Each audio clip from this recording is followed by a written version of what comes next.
You were a few moments late, clearly running a country, so you're forgiven, but I'm glad you were because this headline just dropped and I want to start the interview by asking for your reaction to it.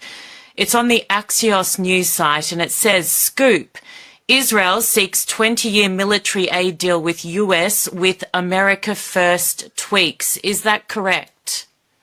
I don't know what they're talking about. My direction is the exact opposite.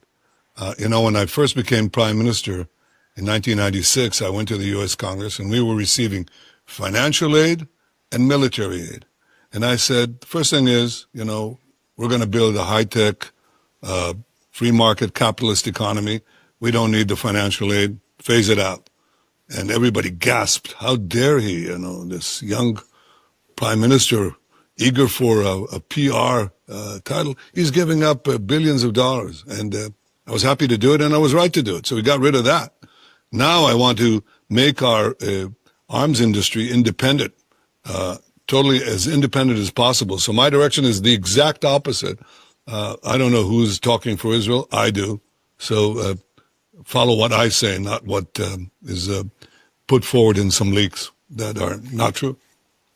So, Prime Minister, you think it's time to cut military aid entirely from the US?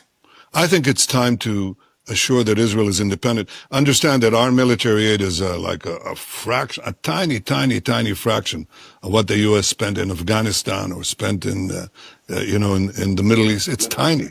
But, I think that we have a very strong economy. We have a very strong arms industry. And it's true that even though we get what we get, which we appreciate, 80% of that is spent in the United States. So it produces jobs in the United States. But nevertheless, I'd like to see a much more independent Israeli, and even more independent Israeli defense industry. And remember that Israel doesn't ask others to fight for us. Israel is the one American ally in the world that says, we need boots on the ground. We don't need American servicemen fighting, on the ground for Israel or around Israel. We're fine. We fight our own battles, but in doing so, we also serve important American interests, like preventing countries that chant death to America from having nuclear bombs to throw at America, and so on.